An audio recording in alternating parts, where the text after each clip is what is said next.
Hello everyone, this is CJNovo992 and today we're back for another brand new video. In today's video we get to throw the arms out and be happy because it's another 3 points collected for this football club and another happy thumbnail posted in December, which is always appreciated right here on the channel. But there is gonna be a little mixture, you know what I mean? You might be thinking, well, it's gonna be sing-songs and rainbows all the way through the video, but that's not gonna be the case, as there is genuine frustrations, and I'm a bit ticked off and annoyed, and it's not at the Rangers team. In fact, this is probably one of the few times I've done a recap and I've had this frustration, and it's not going to be vented towards the Rangers team, because I was actually pretty proud of them today. How they kept their heads despite the officiating is something in itself, and some of the football that they played when they were allowed to play, you know, football, the thing we all pay to watch get played, they've done it at a decent to high level on occasion. So very happy with the 3 points, very happy with the Rangers team. The ref though is simply a disgrace. And look, I know people might say, well, you won the game, and well, you go, a penalty, and that's such a silly argument to make, because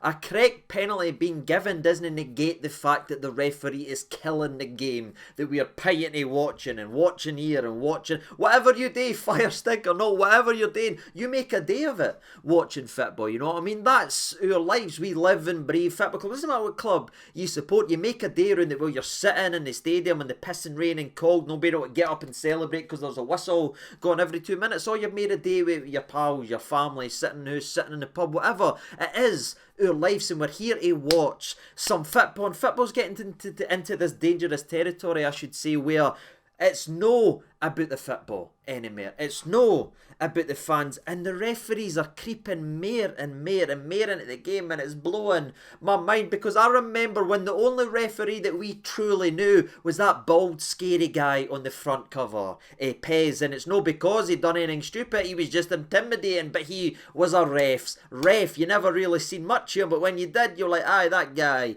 is a scary guy. Nowadays though, they are front and centre in every single game, and you can't sit and have a conversation, whether it's like here between me and thee, or with your family, your friends. You can't sit and talk about football anymore without needing to talk about referees, as they're so plugged in, and it's so about them, and it's so look at me, that it's actually pathetic to watch. We as the fans are there to see football. We aren't here to see referees. This shift that football is now going, where they're getting more and more involved, they've got all the VAR responsibilities, they've got the camera rolling on them here, and they're loving all that. You can see it. They love that power that they've got over the players, and the power they've got in front of 50,000 or whatever stadium that they're actually in. They relish that power, and they're clearly gone power mad. It's putrid to actually watch, and I felt like it was important to mention, despite the fact we even won the game, because if you vent your frustrations at referee after you lose a game or you drop points, people say, you're bitter, or you raging or anything. No, we won the game today. I was very proud in my team, and I was very proud of a couple of players, but I can't sit here and talk about this game of football without mentioning the official that genuinely ruined an entire second half, where again folk were frozen. They couldn't even get up in their seats and celebrate, because every 2 seconds there was more whistles than that dance scene in White Chicks. But if you stick around, you'll hear them, and I'll actually show you examples of why the referee was as putrid. We'll get there in a couple of minutes. But I want to talk about some positives then, as there were 5 changes made ahead of this game, which was pretty expected. Now, there was no preview video yesterday. Apologies. I had to go Christmas shopping with the missus. I was stuck carrying it. I know, I missed yous as well. But it's done now, trips, and I'm back in and amongst it. And one of the things that we did miss is the fact that Danilo is obviously injured and possibly requiring surgery. So not only do we get the blow of Tom Lawrence being out, but Danilo is now out, which absolutely does the red flag, and the lights are flashing that we will now need to go and get a centre forward at the winter. But there is something that I was thinking about, and is something I've spoken about here on the channel by the name of Cyril Dessers, because I don't know what it is, and I know you slaughter me every week and you slam me when I tweet out versus Aberdeen. In fact, the last 4 games I've tweeted asking for Dessers to be brought on to the game, and there's just something I see in him, and I know there is so much wrong, and maybe it is my own blind bias or anything like that, but there's something I at least see with that laddie that I didn't see in the likes of Lammers, and I feel like Dessers is getting chucked in with the Lammers frustration a lot of the time. Dessers does things and he gives it his all, and he tries this, and he's nearly everything just seems very unlucky. So Danilo dropping out for the next month or 2, and yes, leading us into January, we will need to go and sign someone like the likes of Shankland to improve the forward line, has left me in this run of games thinking, right, It is now or never, as Elvis once sang for our boy Cyril Dessers. And I was pretty excited to see him in this game because on paper, versus the likes of Dundee, no disrespect to Dundee, I've been very impressed with him this season. At Ibrox, with the crowd being there, it was a perfect chance for Dessers to start building up some confidence. And again, I thought he was alright, if no, nothing spectacular or anything like that, but alright and moving in to the right direction as he not only gets a goal, but some of his build-up play after the goal was great. Again, towards the end, he's run about the 65th minute. He's clearly blown. He's nowhere near the fitness-wise that Clement wants, and I think that's one of the biggest issues between the player and the manager. He is so far away from the fitness level that he actually requires any striker to be able to press. But if you noticed, after he scored, some of the build-up play that he actually done was spectacular. He was real unlucky not to create another goal, taking three men out the box. For a walk, passing a back heel, having a shot that was well blocked. I thought it was a step in the right direction for Dessers.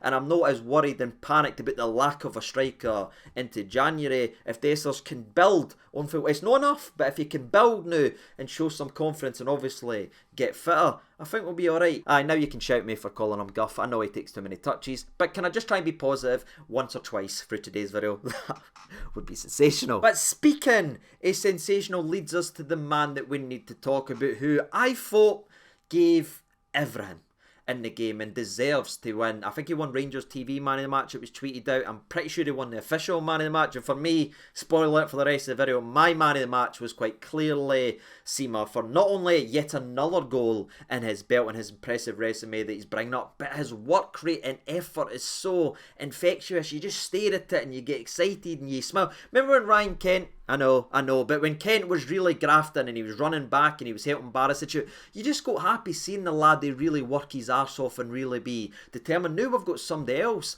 like that, because not only did he play left wing and run the fullbacks ragged, he played left back for a lot of the game after the red card. And even in the 93rd minute, where Dundee looked to be piling people in the box, they've got 7 or 8 men, 1 man here, he sprints down the right hand side and puts in a perfect slide challenge for me, underlining, stamping, putting an exclamation mark right at the very end to say Sima is impressing the hell out of us. And if there's one player in that team that really deserves to be here next season or to be signed on a permanent and be here when it all kicks off next year, it's definitely him, because you take away his goals, where are we?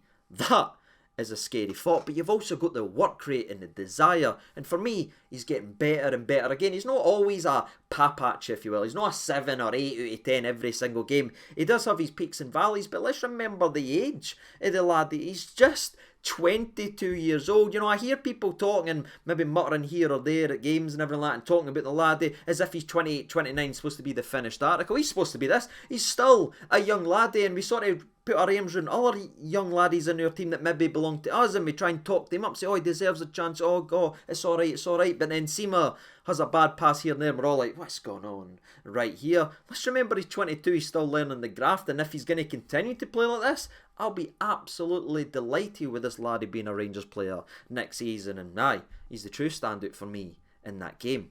What about you? So I think we've had 2 positives and 1 negative so far, and that gives us the way to open the door and get to the game recap, because there is so much to talk about. And my excitement over the first minute, as we had a shot on target, 15 seconds in, Jose having a shot for Rangers, I was like, alright Jose, and some of the stuff he was linking up the play, I'm like, alright, the laddie's starting to play better. I know, we'll get there in a few minutes. But it was positive to start. It was much more attacking. It was much more direct, which was absolutely painful to see 4 minutes in, despite our fast start. It was Dundee that created the best chance of the game so far. It was a throw-in. I don't know what John Souttar's doing here. I don't know what Leon Balogun's doing here, but it's simply not good enough as the Dundee player runs through and forces Jack Butland into that ridiculous save, truly putting us once again on his back. We talked about where would be a foot Sima, where would we be a foot that laddie Jackie Butland, super Jack Butland in goal. That save there is probably the best of his bunch of our very impressive resume so far. He's probably going to win Player of the Month for last month, and for me he's probably Player of the Month again this month. Fantastic save, and I'm thinking, right, we've got away with it. They're taking a corner, it's an outswinger, we'll be fine. And it just shows you, troops, there is people that has to learn by seeing it. And Dundee whipping an outswinger. He did it down to the back post. And Bayoko, who I thought had a really good game for Dundee. Bayoko, I believe I pronounced that right, I should say. But I thought he had a very good game. I thought he was powerful. He was direct. Sort of your lone centre forward in an SPFL side against Rangers. You know what I'm talking about. Strong. Puts himself about. And it was a great goal that he snapped up. But the defending, man, do me a favour. Suter again. Balogun again. I don't get it, you know. And 5 minutes into the game, I was tweeting out I wanted Goldson subbed on. He was obviously rotated out because there's a massive game coming on Thursday, but you just take that lad out, whether you like him or no. There is no accountability and no leadership in the back line. Goldson's no the end all be all, but you know what he is? He's loud, and he doesn't shut up during games. You take him away, the two centre halves are sitting saying, is it yours? Is it mine? And as scary as the Rangers defence is, probably the scariest thing since the original Exorcist, John Suter was the biggest fear to me in the first 50, 60 minutes. The credit to the lad is that he stuck in despite his mistakes, and I thought he ended the game very well with a big block and a big slide challenge and a good big header in there. But aye, the defence today was dreadful. Can't he talk around? Can he talk up? Well, we're lucky, no offence, that was against Dundee. But the true test of this Rangers squad was always how they're going to be responding. Obviously, they rotated heavily because of the European game. They got stung early in. Their defence is looking dreadful. Suter and Balogun all over the shop. You've got Balogun, Barisic, no really in to the game just yet. And Tavernier getting turned too easily. You're thinking, worry.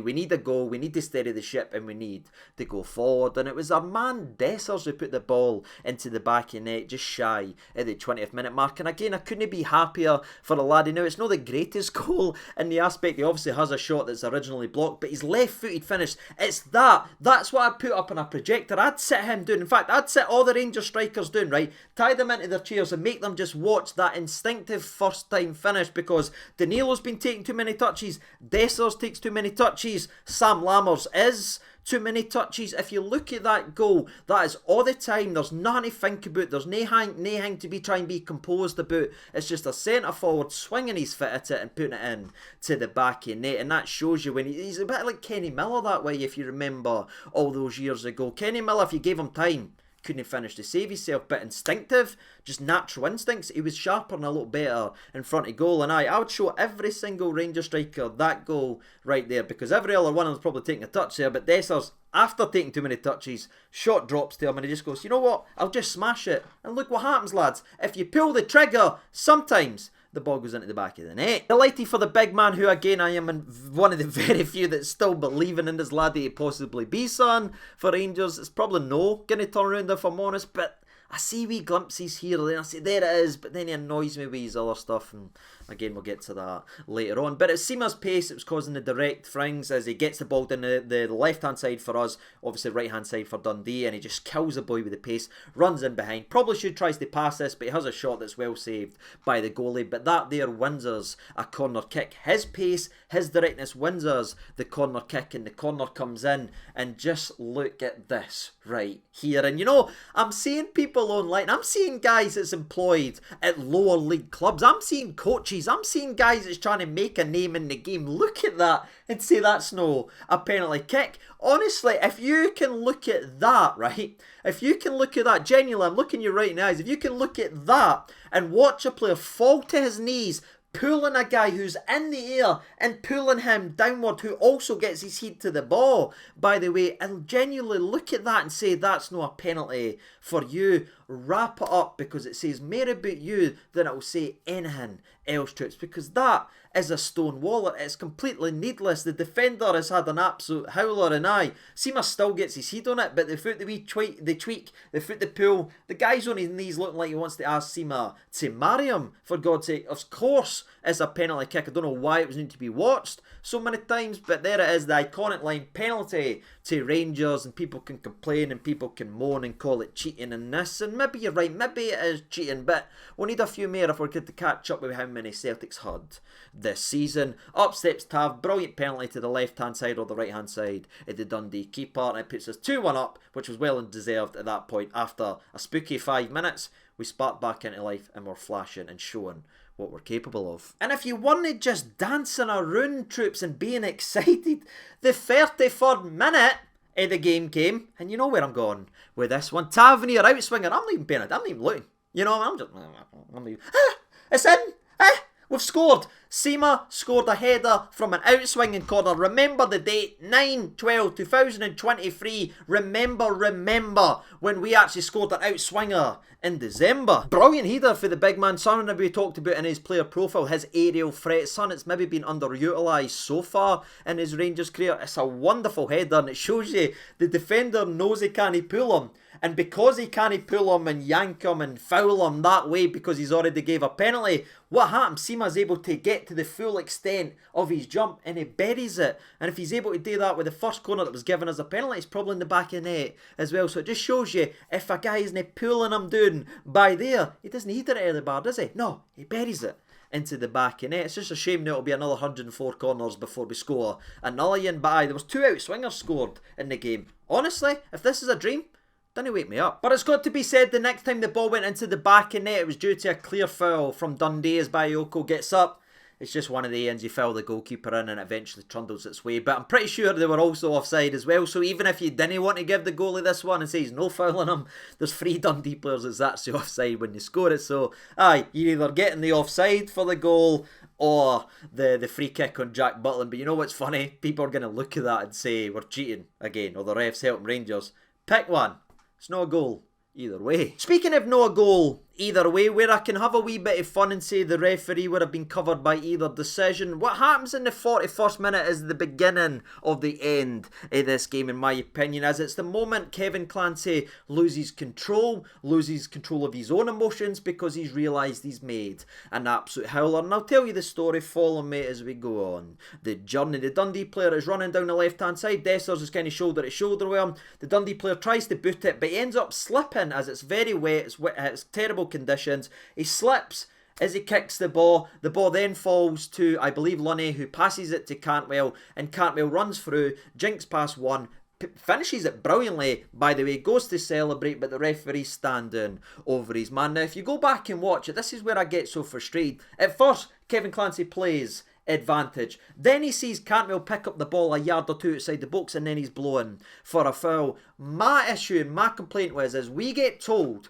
we should play on and play the advantage. That's why the referees, despite things being clearly offside, let the play develop and then they can go back and change it. That's why they spent the money on the VAR. That's what we get told, and that's what the referees get told. So ask you, who's watching today's video, why is Kevin Clancy letting it go, then sees we're running at the box, then blows for a foul? Surely he just lets that play out, then he blows, just like it would have been if it was offside. Remember Goldson missed the Limassol game because the referee allowed the passage of play to continue despite it being offside, and Goldson ends up getting booked during a play that didn't count.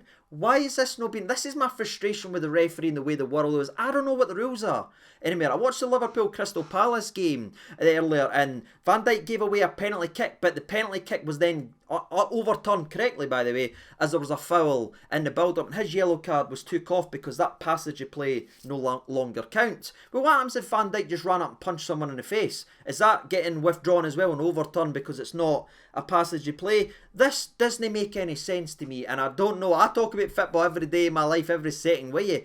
I don't know why Kevin Clancy is stopping the game here, because I tell you, if he lets the game go, which he should do, VAR's looking at that and seeing that there was no foul on the Dundee player. The Dundee player slipped and fell as he kicked the ball, and we scored a good goal. It should have been Rangers 4, Dundee 1, but Clancy makes about him, and I think he's maybe told that he's made a mistake because his behaviour and his attitude just becomes completely erratic, and it's no surprise within the space of 4 minutes after that high profile blunder that everything just crumbles. And it's a shame too, because in the 44th minute again, Dessers was playing brilliantly, takes free, beautiful back heel, drives into the box, has a shot well blocked, falls to Tavernier, who chips it nonchalantly like Totti used to do for Roma years ago. It crashes the bar, and then Cantwell's shot is eventually blocked. It's dominating. Jose takes a heavy touch, the ball slides in, and ends up stepping on the man. Now, I've got to be honest, when I first seen it, I thought this was absolutely ridiculous that he sent it off. But after it's been slowed down and moved to a still image, which will make anything look horrendous. By the way, I understand why this has been given a red card, as it's just a red card these days. Is it a red card 2 years ago? No. Is it a red card 5 years ago? No. Is it even a booking 10 years ago? Probably no, but it's the way football is. It's just a typical right-footed player trying to reach and get to a ball. If he's shiting out of that, we're moaning and slamming him on social media saying, he's a shite bag, he's a coward, he's this. But because he's actually fully committed to a guy sliding, do you know what's even sadder? He gets sent off despite the fact he's trying to lift his foot at the last minute notice, stamp on him. He doesn't stamp on him at all. He's trying to go for the ball, but that's the way football is these days. It's quite clearly given as a red card after VAR views it, and truly that killed the game stone dead, or what I thought was stone dead. Then the second half happened, and it's brutal. By the way, just to give you an update, that now means Jose will be missing the League Cup final versus Aberdeen unless we appeal the decision. If we appeal the decision, whether it's overturned or not, he'll be able to play. So I would love us just a bit of shithousery to appeal it, even if we didn't think it's going to be successful, so the man can play. Why not? But we talked about a good game of football being round, and that was certainly proven to be in the second half. Now, we did have to make a couple changes as the likes of Sterling came on, and so did Ross for the likes of Cantwell and Rabbi Matondo. Probably thinking, right lads, you've done your job, 45 minutes, this is going to get ugly, keep yourselves for Thursday. And this is what sickens me, because there is so many incidences. I can't show you the highlights, I can't show you because they'll take it down for copyright, but every 2 minutes, Stop, inconsistency. I'll give you an example. 58th minute of the game, Dessers brings the ball down beautifully. He's getting his jersey ripped off the back of him, the same way that Balogun's shirt got ripped off him right in front of the referee versus Hearts, which they played on and never booked the laddie for, right? He's pulling the jersey on, Clancy has to give the foul as he's literally yanking him off. Dessers has to put his shirt back on. Lammy was trying to shirt swap with a laddie during a game. Was there any yellow card for the pullback on Dessers? No, there wasn't. To add fuel to the fire, 30 seconds later, Barisic, a much more clumsy pullback, if you will, but it's the same. It's classed as the exact same foul. It is a pullback. Barisic on, I think it's McCowan or for Dundee, whoever it is, it's clearly a yellow card defence. I've got no problem with Barisic getting a yellow card for that, as long as Lammy gets one for the exact same foul. Where the problem and the frustration and the groans and the moans come for is, he's looked at a decision like that and went no, and 30 seconds later seen the exact same and went why needs to be the answer. And what's sickening is Clement was asking why. He was asking the fourth official, why is he so inconsistent with the cards and the fouls? And do you know what that got him for asking the question of why there is zero consistency in a game of football? That's an outsider came into your game looking at Kevin Clancy and asking why he is doing this and why he's inconsistent with his own decisions. Clement gets booked and he gets told one more and he gets sent off. That's what happens when you start to question. This is how ego-driven these referees actually are. It's all about them now. You can't question, you can't ask none, you can't do none, even if they are making clear mistakes, or you get booked. And if you say another word, you're off ski. The game, I don't know where it's gone, troops. It's headed towards people we shouldn't be interested in. It's not done nothing for us to be interested in. They've not worked their arse off to be a footballer and train and do the thing that we couldn't do. They became a referee, fair enough, cool. Go ahead and do that, but it's not about you. We're not spending our money for you. We're not making our weekends around to watch you. You should be in the background. All we should hear is a whistle every now and again. You shouldn't be front and centre texting your mates to screenshot streams so you can update your WhatsApp profile pictures. And I'll let it go now. I'm just sick to death. And I'm not saying Clancy's a cheat here, by the way. I'm not saying that. I'm just saying he is guff. And he's not the only one in Scottish football. They keep saying they're trying to improve Scottish football. Why do we not get money? Why is the general masses not watching Scottish football? When we put it at Sky, why are they not watching it? Why is the English fans not watching it? Why is it not catching on?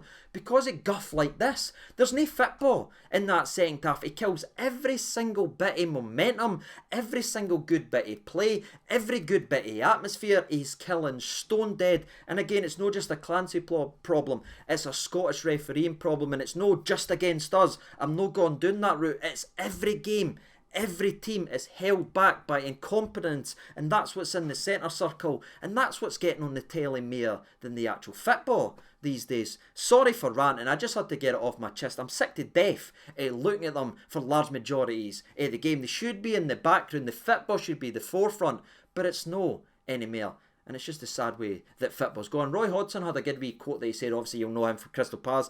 Very, very long historical career. I'm not going to go through it and try and break in. He's accomplished doing. But he says when he does retire, which will be soon, he will no miss football because he doesn't recognise it anymore. And that's a guy who's gave his entire life and managed at every level and every competition that there actually is to manage. He doesn't understand why football's going this way. He doesn't understand what's going on with referees and VAR. And he says he will only miss the game, and that's a sad indictment. Again, maybe a wee side story, you probably didn't expect to hear that, but it's not just me ranting for the sake of ranting despite us winning a game.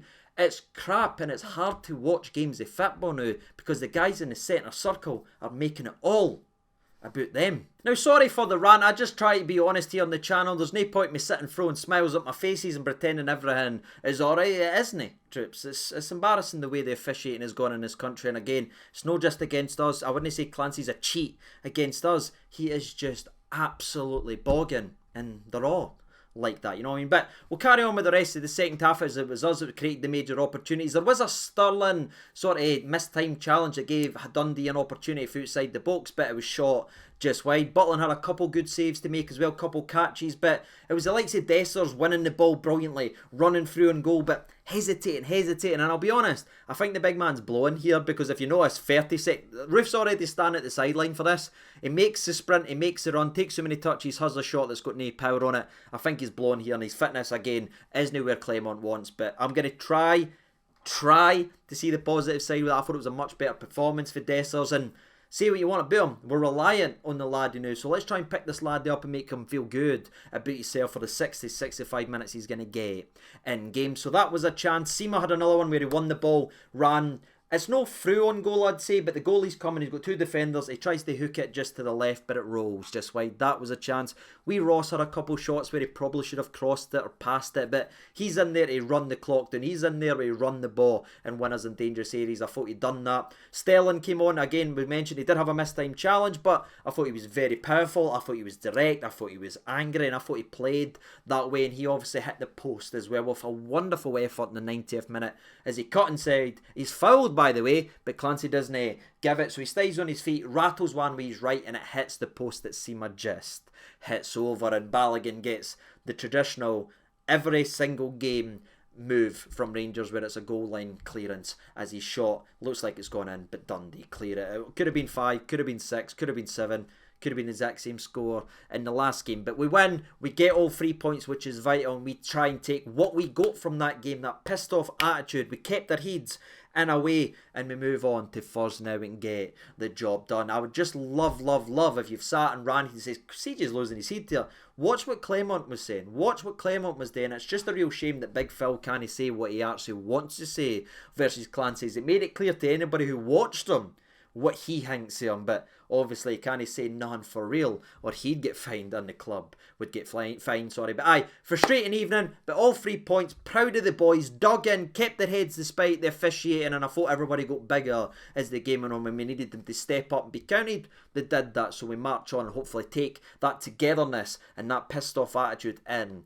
to Thursday. What about you? Let me know your thoughts and opinions down there in the comments section below. What did you think of the game? Who stood out to you? What did you think of Dessers? And by the way, that is now Sam Lammers' streak of playing in every single game for Rangers broken now that it didn't come on in this one. And yeah, it feels just like the Undertaker streak ending, didn't it? Yeah.